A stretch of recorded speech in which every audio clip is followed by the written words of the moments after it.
Well, when you first get started in card magic, you're probably going to want to rely heavily on locator cards. They're very easy to work with and they're very convenient. However, as you get more experience with particular card controls, you might want to save these locator cards for special occasions. Now, one of these special occasions would be if you want to fool another magician. That's personally how I like to use them. Now, let's veer off into a whole new direction. How would you like to be able to know in advance the name of a selected card?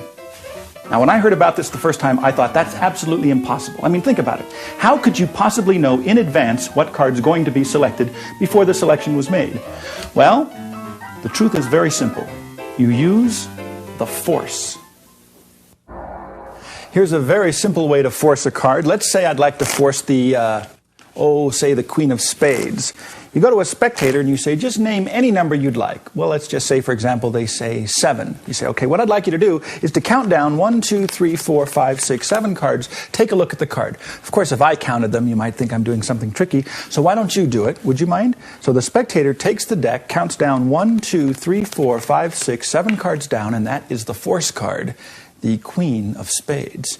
This is very bold, very easy. I'll keep the card face up so you see what happens. You say, name any number. Let's say they say 10. You say, okay, what I'd like you to do is to take the deck, count down 10 cards. 1, 2, 3, 4, 5, 6, 7, 8, 9, 10. Of course, I want you to do the counting because if I was to do it, you might think I'm doing something tricky. Well, just in the act of explaining that you would like the spectator to count down 10 cards, you counted 10 cards, which puts now your force card on the bottom of the tabled packet. So when you pick these cards up, put them on top of the deck, give them to the spectator. Of course, when they count down, this is called the double count force. Obviously, they will end up with the 10th card, which is the force card. Okay? The double count force. Next, we have a little something called the 10-20 force. 1, 2, 3, 4, 5, 6, 7, 8, 9, 10. And shuffle off and cut right there.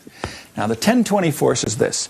You say to somebody, name any number out loud between 10 and 20. Let's say they pick 13. Doesn't matter, but they say 13. You say, all right, 1, 2, 3, 4, 5, 6, 7, 8, 9, 10, 11, 12, 13. A freely selected number. But what we're going to do is we're going to use numerology to locate one specific card. Now, the number 13 is a 1 and a 3, so let's add those two digits together. That gives us a total of 4. So I'm going to count back 4 cards. 1, 2, 3, 4 cards, and there it is, the force card, the Queen of Spades. Now, to do the 10-20 force, all you have to do is make sure that the force card, in this case the Queen of Spades, is in the proper position. That's 1, 2, 3, 4, 5, 6, 7, 8, 9, 10. 10th from the top. That's the setup. 1, 2, 3, 4, 5, 6, 7, 8, 9, 10. The force card. And it works all by itself. It's mathematical.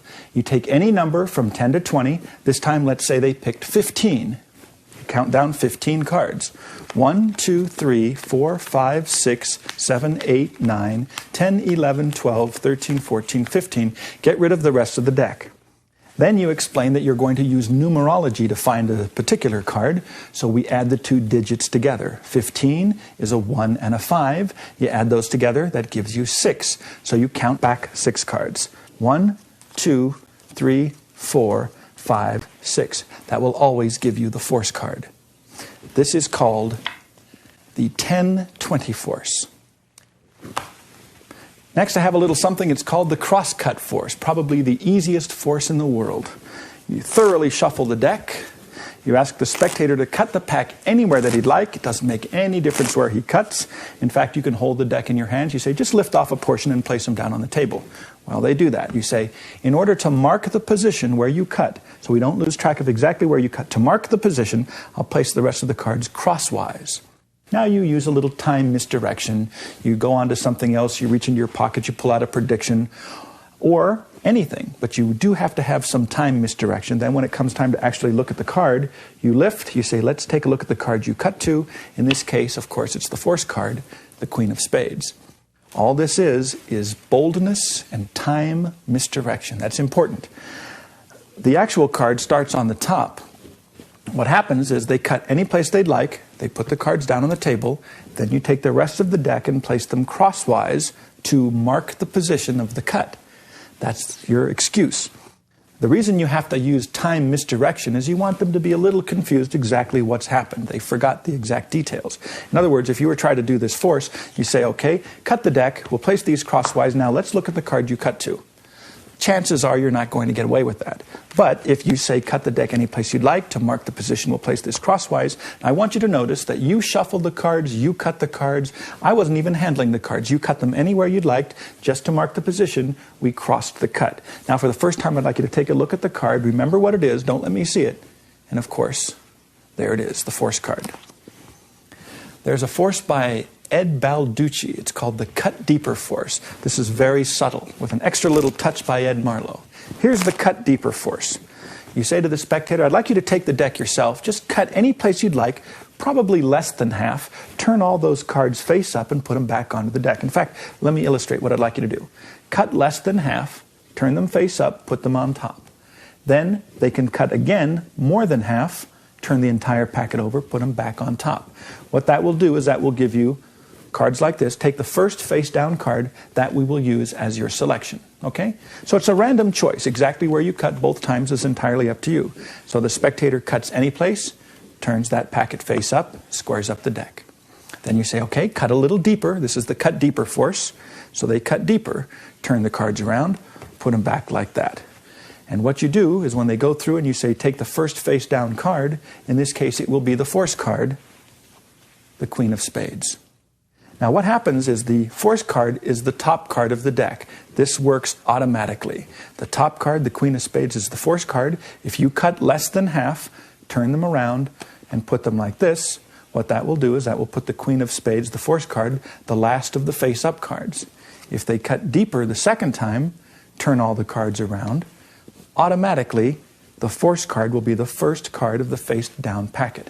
Now you could just give it to them right away, and that will get the job done. But Ed Marlowe had a very nice little subtlety, and that is to put the force card second from the top. So the Queen of Spades now, I'll shuffle the deck a couple times, get it in there second from the top. The reason for that is the first card you're going to use as your explanation on how you want the card to be selected, and then the next card will be the actual force card. So you say to the spectator, I'd like you to cut the deck, turn half face up, cut deeper, turn them all face up, revolve them on the packet, and then go through, take the first face down card, that will be the selection. Well, of course, this was the extra card you put on top of the force card. Now, when you get rid of that, you give the deck to the spectator and you say, why don't you go through the cards, cut them anywhere you'd like. They cut any place, turn them around. They cut deeper, turn them around again. When you go through, of course, the force card is now in the proper position. And that's a nice little Ed Marlowe variation on the Ed Balducci cut deeper force. Here's a lovely subtlety on the cut deeper force. You don't actually have to do the action twice. You just cut one time. Here's what you do. You say, just cut the deck any place you'd like, revolve where you cut, turn all those cards face up, put them back onto the deck. So the spectator does that, cuts any place, turns them over, and there you have it. You say, now let's just look at the first face down card. Would you take a look at that first face down card? Don't let me see what it is, but remember it yourself. And of course, that is the force card. This is very bold, very fun to do. Usually it's better to do it in the hands. The force card starts off on the top. You're holding the deck in your hands as opposed to the table. And you say, just cut any place you'd like, turn those cards face up, place them back onto the deck. Okay? Now, if you were to go through the cards, the force card would now be the first face-up card, or the last face-up card of the face-up group. But what you're going to do is you're going to turn your hand over as you spread them onto the table. So since you turn the deck over, it is now the first face-down card. You say, we'll just take that card, a random selection, depending, of course, on where you cut. And there it will be, the force card. Here's a little method for forcing a card that you don't see very often. It uses a handkerchief, a borrowed handkerchief. The most important part is it must be opaque. As long as it's opaque, this will work out great. So you shuffle the deck. Let me make sure they're all here. Okay, that's fine. I had to memorize the new order, which is difficult because now I shuffle. I have to memorize a whole new order. They're in the hands. You say, I'm going to have you cut the deck any place you'd like. It's entirely up to you. But to make it totally random so that you won't be influenced by anything, I will cover the deck with a handkerchief. So you ask the spectator to cut through the handkerchief anywhere he'd like in the deck. High, low, deep, thin. It doesn't make any difference. In fact, after they cut off a group and they're holding them in their hand, you can say, if you'd like, You could drop a few more cards back onto the rest of the cards in my hands, or if you'd like, you can lift off a few more. It's entirely up to them. As soon as they're satisfied with where they cut, you take the cards out of their hands and you say, okay, take a look at that card. Don't let me see what it is. That's important. And that will be the force card. This is actually very fun to do. It's very bold, very sneaky, but very effective. It gives the impression that the spectator had a free selection. Actually, the spectator did have a free selection. It doesn't make any difference where he cuts. He will always get the queen of spades, or whatever your force card happens to be. I'll use the queen of spades. It starts off on the top of the deck. Here's what you do. Under cover of the handkerchief, you shuffle the deck, make sure the force card stays on the top.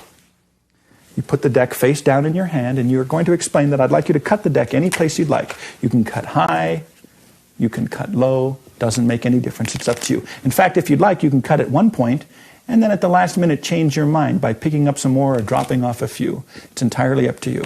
So you make this very clear that where the spectator cuts is a free selection. Then you cover the deck with a handkerchief. Under cover of the handkerchief, all you have to do is with your left hand, flip the deck over. That's all you have to do. So now the deck is face up. Of course, the audience doesn't know this. They're just assuming the deck is still face down. When they cut, they can cut any place at all, high, low, way down near the bottom. It doesn't make any difference. Even in their mind, if they say, well, I'm only cutting off maybe about 10 cards, that's fine. Because when you take those cards from him, under cover of the handkerchief, you just flip over the rest of the deck. And you say, okay, let's take a look at the card where you cut. You thumb it off, you get rid of the handkerchief, you get rid of the deck, and there's the force card. Let me show you another very simple but very effective way to force a card. This time the force card begins on the bottom of the deck. But as you know now, of course, you can shuffle the deck several times, keeping it on the bottom. You can do all kinds of fancy running cuts or strip shuffles and maintain that bottom stock. Here's the Hindu shuffle force. You say, all I'm going to do is shuffle through. Anytime you'd like, just call out the word stop. Spectator says stop. You say, take a look at your card. Don't let me see what it is, but do remember it. In fact, shuffle the deck. Well, of course, that was the queen of spades. That was the force card. This is called the Hindu shuffle force. All you do is you put your force card on the bottom of the deck. If you do the Hindu shuffle, remember you hold them by the inner ends. As you shuffle through the deck, you take small packets off the top. These packets are coming off the top into the left hand dealing position. You could take as many as you'd like. Whenever the spectator says stop, you square up the deck. You say, remember your card. Well, you're showing him the bottom card of the pack. That's the force card. You square it up, let the spectator shuffle the deck, and of course the force card is there. Okay, so that's the Hindu shuffle force. You force the bottom card. Alex Elmsley has a very lovely addition to the Hindu shuffle force. I think he calls it tour de force. It's where you can force many cards using the Hindu shuffle technique. Let's say, for example, I wanted to force, say, the 4 queens. The setup would be to put the 4 force cards on the bottom of the deck. Okay, so these are the 4 force cards. And of course, like before, you can shuffle the deck as much as you'd like, just keeping your force cards on the bottom of the pack. Okay? Here's what you do. You say to spectator number 1, and this is, by the way, good to do for a larger audience because that's your justification for not having the people actually remove the cards. You say, well, let's use some people in the back row. As I shuffle through the cards, just say stop. I'll let you look at various cards in the deck.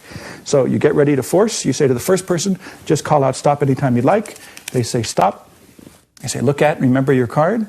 Okay. You go to the next person, you say stop. They say stop. You say you look at and you remember a card. In fact, you can do this with 3 or 4 people. Say stop anytime you'd like. There's another card. You're forcing the queens. Here's what you do. You put the force cards on the bottom of the deck. I'll use just 3 cards this time. 3 queens on the bottom of the deck. You use the standard Hindu shuffle force for the first card. The spectator says stop. You stop. You say, please remember your card. As you continue the Hindu shuffle, what you do is the ring finger of the right hand buckles the bottom card, drops it off onto the top of the left hand packet as he continues or as you continue the Hindu shuffle. Stop again. Please remember card number 2.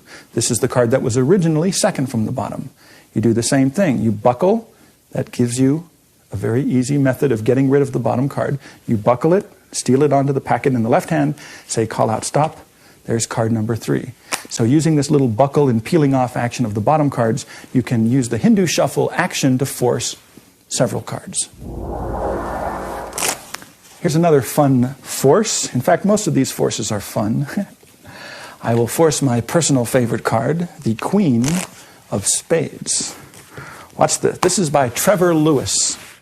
Cards are all mixed up. What I'd like you to do is just call out the word stop anytime you'd like. I'll stop exactly where you say stop. It's up to you. Right there? Perfect. In fact, I will out-jog that card. That way you can see what it is. Don't forget it. Remember what it is. In fact, push it back into the deck and shuffle the cards. Well, that's the Trevor Lewis force. The force card starts on the top of the deck. It doesn't make any difference where the spectator says stop. Wherever they say stop, that's exactly where you stop. That is not where you cut, however, but it is where you stop. When they say stop. You grab the ends of the deck with the right hand from above. The first finger does the swivel cut. You swivel cut the top half into the left hand, and you square the deck.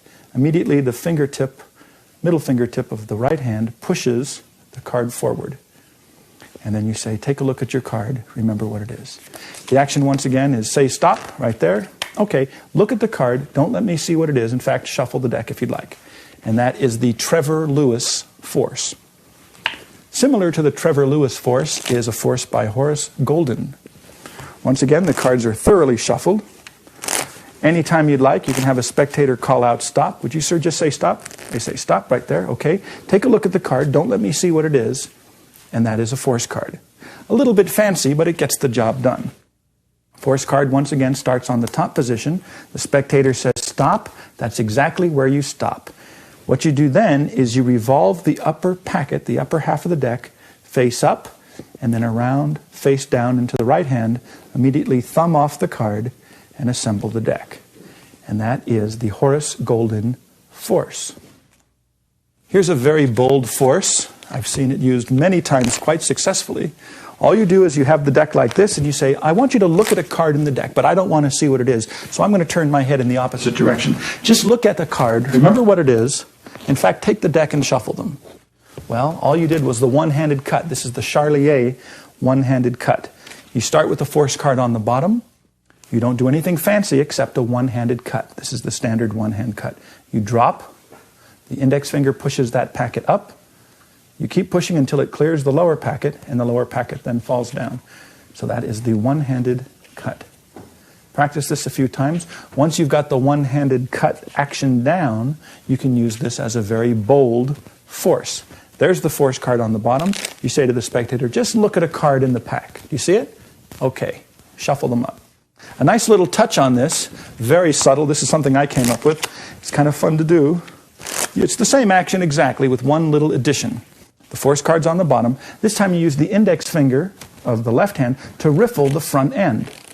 That gives the spectator a point to say stop. You say, as I riffle with my first finger, call out stop anytime you'd like. Stop right there? Okay. Take a look at the card. Shuffle them up. It's the exact same action. It's simply a one-handed cut. Doesn't make any difference where the spectator says stop. Let's say they say stop right there. That's where you start the Charlier cut. You show, you say shuffle those puppies up. And of course, you've got the force card. Another fun way to force a card, very, very bold. It's very satisfying to get away with this kind of stuff. I'm going to force, say for example, the Queen of Spades. As I riffle down with my thumb, sir, would you mind calling out stop anytime you'd like? They say stop. You say take a look at the card, look at it, don't let me see. There's the force card.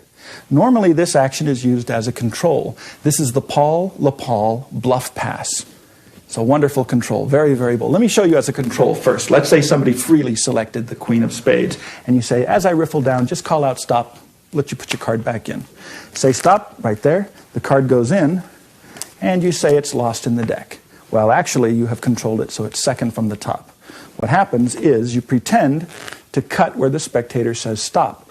What you really do is when they say stop, you pretend to grab the upper half, but you close up where they said stop, and you take away only one card, just a single card. But the action should look like you're cutting off a whole block. So the selected card goes in, you pretend it's lost in the deck. Actually, it's now second from the top. I found out that you can use this exact same technique to force a card. If you start off with the force card, the Queen of Spades second from the top, you can use the Paul bluff pass action, to force the card like this. Say stop anytime you'd like, right there, that's fine. Take a look at the card, don't let me see what it is, but show it to everybody else. Boom, you've got the force card. Another method of forcing the card is called the back slip. I'll give you a very good tip on this. But first, let me demonstrate it for you. As I shuffle through the cards, or as I riffle down with my thumb, once again, say stop anytime you like, right there, that's a good spot. I don't want to look at it, but I'd like you to take a look at the card yourself, remember what it is, and shuffle it into the deck. Well, of course, it's the force card, the Queen of Spades. Here's what happens. The back slip is this. The fingertips of the left hand, the hand that's holding the deck in a dealing position, as you riffle down with your thumb and your right hand removes the upper packet, the fingertips keep hold of that force card and they actually slip it from the back. It's called the back slip. They slip it from the top of the deck onto the top of the lower packet, like that. Now there's a very, very good tip on the back slip. Do it with a light touch, otherwise you'll get this. Listen. That always gives the move away. So never do the back slip with a heavy touch. That gives the trick away. If you have a nice light touch and you have a little covering up action, here's the action that I use personally. When they say stop, I lift up these cards, I pull them back towards myself. That makes the move easier. Then I extend the little finger and say, here, take a look at that card. Don't let me see what it is. So that gives you a little action. If you're not coming straight up or off to the side, but you're smoothly coming back, then you can push the force card forward. So once again, you say call out stop, right there, that's good. Take a look at that card. Don't let me see what it is. And that's the back slip. Now, Nate Leipzig had a very lovely touch on the back slip. It helps conceal the action. He would say, call out stop, right there. Okay, now I don't want you to use this card because I could see what that is. Use this card instead. And that's the cover for the back slip force. The same action exactly. The only difference is instead of coming straight up and making that type of action, or instead of coming back to the body, Leipzig would just get a very light touch on the queen, turn both hands over as he would point to the bottom card of the right hand packet. Then when the hands come back, he'd say, take a look at this one, remember what it is. Let me show you one more variation on the back slip force. This is actually the KM move. Art Altman used this, and also I understand Ed Marlowe had something to do with this as well. The same idea. You just call out stop. The spectator says stop. You say right there, take a look at that card. Don't let me see what it is. And that will be the force card. Now this is one of the few instances when you do the back slip, but you do it with force. They say stop. You get a nice grip on that top card with your fingertips of the left hand. And when you pull these cards out, you're actually going to do the back slip and the KM move at the same time. You're going to turn the packet face up as you point and say, take a look at your card, don't let me see what it is. Once again, with the force card face down, say stop, right there, take a look at that card, don't let me see it, but remember it and show it to everyone else. There it is. Wow, that was a lot of forces, but there's one more, and this is a real good one, because this one you can do completely surrounded, totally angle-proof, and it never misses. Once again, we'll force my favorite card, the Queen of Spades, but first let me shuffle these puppies up.